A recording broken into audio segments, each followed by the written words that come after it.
y'all, welcome back to my channel. My name is Renee. If you're new, welcome. If you're not, thanks for joining me once again. So in today's video, I have a word the Lord has shared with me. Holy Spirit has been speaking, and I pray that it just blesses and encourages whoever it's for. And so before starting, I do want to share that if you have not joined the Radiant fam, basically it's the Radiant Life community, which is a place for people that desire to pursue personal development and truly grow in their relationship with Jesus. It's for you.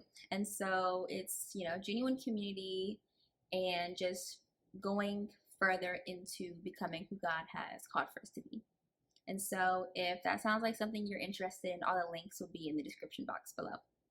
And so to start off, I just want to share a shift has taken place.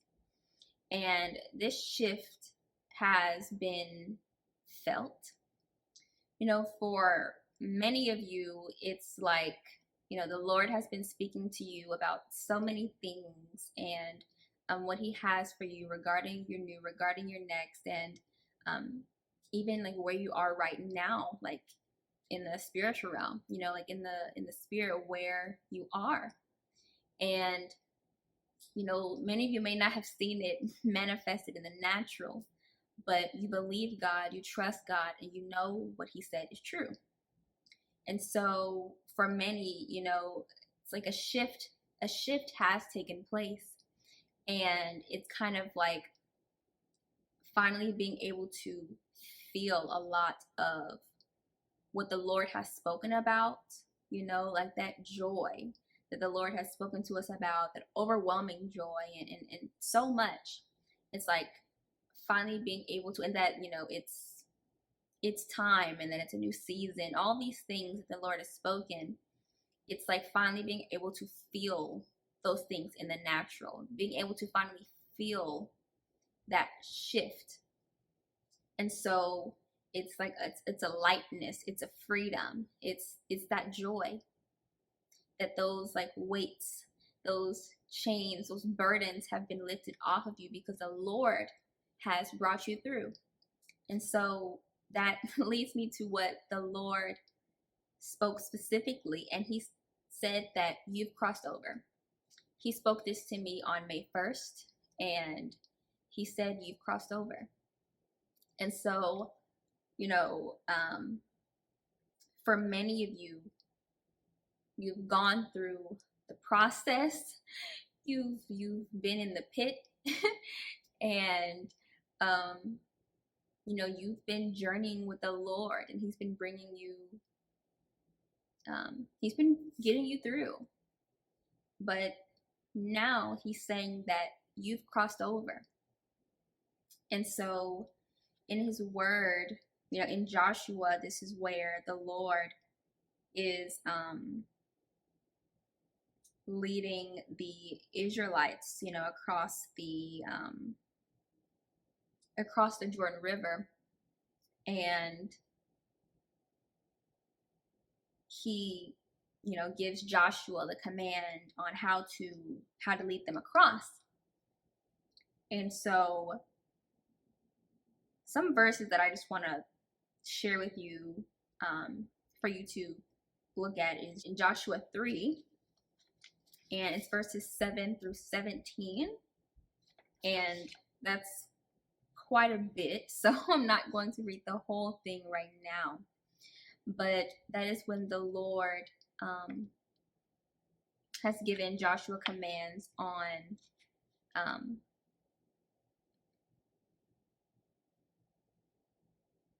that they will know that the Lord is with them, is living among them, and he gives them instructions for the priests on how to carry the ark of the Lord, as well as kind of like what it's going to look like. Like they're going to, touch the and the Lord is going to just like stand up the water like a wall, and they're just going to be able to walk right through. And so,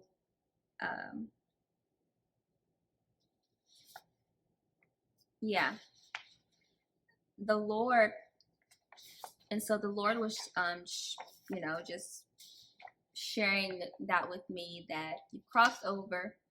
And so you've crossed that that Jordan, and you've crossed over to the promised land, right? It's a promise that the Lord has given you. You've crossed over. You're out of that place that you were in.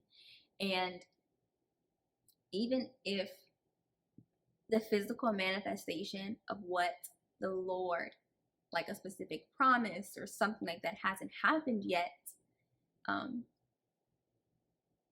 on to what you feel. That feeling, that excitement, that joy that the Lord has given you, that's overwhelming, and you're just praising the Lord and just so, just, I don't even know the word, but just so exuberant.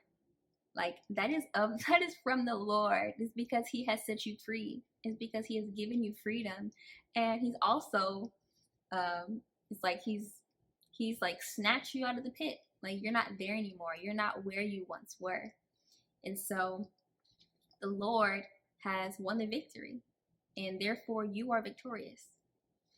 And another thing that the Lord shared with me is that He's given us a stone to remember. He's given us a stone to remember. And a couple days before the Lord spoke and said, "You crossed over," He gave me a stone to remember. And, in the story of Joshua, he crosses them over, right? Crosses them. They get across the Jordan River, and, they're going to be going to their promised land. They're going to be in their promised land. And so He crosses them over basically to the promised land. And I mean, there's still some stuff that, has to occur, but like He's crossed them over. That part of the process is over with. And one of the things is He tasks them to take 12 stones,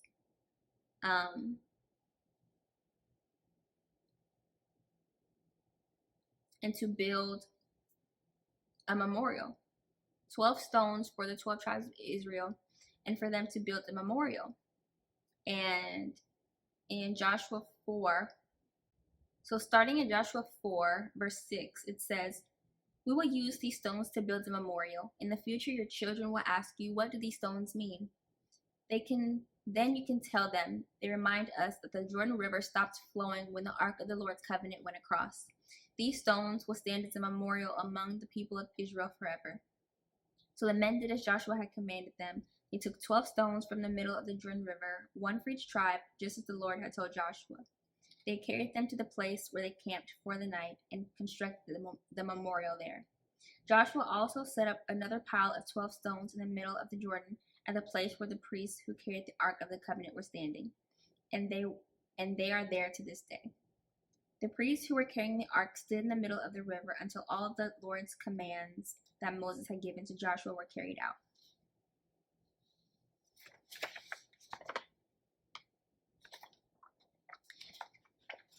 Meanwhile, the people hurried across the riverbed, and when everyone was safely on the other side, the priests crossed over with the ark of the Lord as the people watched. Skipping down to verse 20, it was there at Gilgal that Joshua piled up 12 stones taken from the Jordan River. Then Joshua said to the Israelites, "In the future your children will ask, 'What do these stones mean?' Then you can tell them, 'This is where the Israelites crossed the Jordan on dry ground. For the Lord your God dried up the river right before your eyes, and He kept it dry until you were all across, just as He did at the Red Sea, when He dried it up until we had all crossed over. He did this so all the nations of the earth might know that the Lord's hand is powerful, and so you might fear the Lord your God forever.'" And so the Lord was sharing with me that He's given us stones to remember.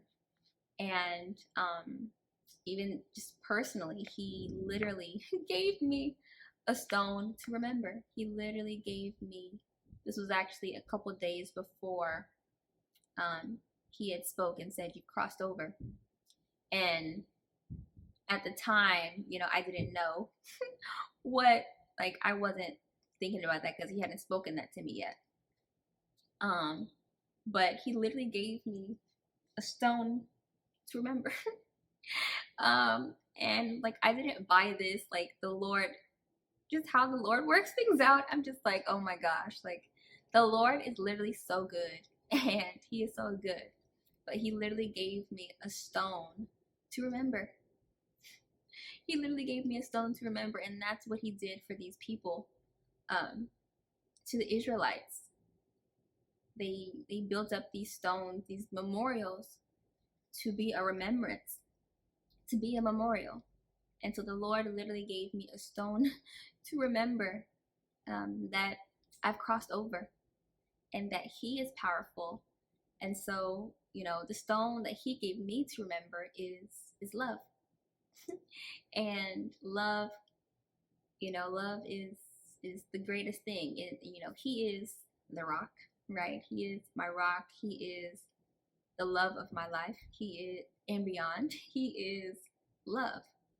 And so through this process, that's the stone that he's given me to remember, is his love, and that he is love. And to never forget that, and to speak and share and testify, and for even personally to myself to remember. And when people ask me, how I got through and this process and sharing my testimony, it is truly God's love, because that is what he taught me and he showed me in this process. And so I don't know what stone that the Lord is giving you to remember, but I believe that, he'll share that with you. And so I just pray that you remember the Lord's goodness, the Lord's power, and that he is truly the only one who has brought you through. And it is truly by his grace, his mercy, and his love. And so, yeah, I pray that blesses somebody, because that truly blessed me. And it's like nobody but God, nobody but God. And so, another thing that I wanted to share was the joy of the Lord. This is something that the Lord has continually pressed upon me, and is really, really like hammering this thing home, is joy, the joy of the Lord. And so, before he's already spoke that, joy is your portion, and just so much about joy. And so in this process of him bringing you out of the pit, basically, and him crossing you over to the promised land that he has for you, I, it's just to lean into that joy that he has for you. And Isaiah 61, I'll read verses 7 and verse 10. It says, instead of shame and dishonor, you will enjoy a double share of honor. You will possess a double portion of prosperity in your land, and everlasting joy will be yours. And then verse 10, it reads, I am overwhelmed with joy in the Lord my God, for he has dressed me with the clothing of salvation and draped me in a robe of righteousness. I am like a bridegroom dressed for his wedding, or a bride with her jewels. And so I pray that you truly allow the joy of the Lord to overtake you, and not stifle that, and just fully press in. Whatever the Lord is having you do, it's just an overwhelming joy. And remember to sing the new song that the Lord has given you. Remember to have a heart of thanksgiving, and just praise the Lord, because he is good, and he is the one who has brought you out. Even when it's like, we were not helping at all, and honestly even trying to keep ourselves in there, not knowing it, like when the Lord has already said that we have overcome and all of these things. And so the Lord has won the victory. He's defeated the enemy, and you are victorious, and you've crossed over. And so that is good news. That is good news. And so yeah, I pray that this encourages whoever it's for. And I also want to share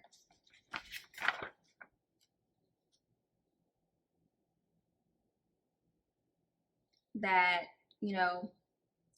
to not be dismayed when the enemy tries it. You know, like you've crossed over, and you know the enemy knows that. And so, you know, just remember that the Lord has won the battle, and you are free, and it is done. It is done. It is done. It is done. And yeah, that the Lord is strong and mighty and he has you, and to just be really mindful of your words, and um, yeah, to really just be mindful of your words, of your thoughts, and to really submit everything unto the Lord and really press in with the Lord, um, to not allow the enemy to try to take you back or anything like that, especially in your mind. So yeah, I want to also share 2 Samuel chapter 22 verses 17 through 20. And it says, "He reached down from heaven and rescued me. He drew me out of deep waters. He rescued me from my powerful enemies, from those who hated me and were too strong for me. They attacked me at a moment when I was in distress, but the Lord supported me. He led me to a place of safety. He rescued me because he delights in me." And then also Psalms 92, 1 through 5. It says, "It is good to give thanks to the Lord, to sing praises to the Most High. It is good to proclaim your unfailing love in the morning, your faithfulness in the evening, accompanied by a 10-stringed instrument, a harp, and the melody of a lyre. You thrill me, Lord, with all you have done for me. I sing for joy because of what you have done. Oh Lord, what great works you do, and how deep are your thoughts." And so I pray that you just sing praises unto the Lord and glorify the Lord and remember all that he has done, what he's brought you through, and know that you're not there anymore and that he has brought you out. And so, yeah, it's done. He has won. You know, he's already won, but like the specific battle in the natural, you know, he's brought you out. He's crossed you over. And so I pray that this encourages whoever it's for, and I just pray that you allow the joy of the Lord to overtake you. And lastly, I want to share, this is something that the Lord spoke to me either last week or the week before, or this past week or the week before. The Lord said, "I just want to love you, stop trying." And so, whoever it's for, I pray that you truly just take that in. Just take that in. That the Lord just wants to love you. You can never love him more than he loves you. You can never try hard enough. You can never try to overcome these things more. Like, just rest in him and allow him to love you. And it comforts and it is power. And he is God. He is the Lord, and he loves you so much. And so he literally just wants to love you. So I pray that, again, that this just encourages whoever it's for. And so, yeah, if this blessed you, please give the video a thumbs up. And of course, you can leave a comment down below if you would like. And yeah, I love y'all. I'll see you in the next one. Bye.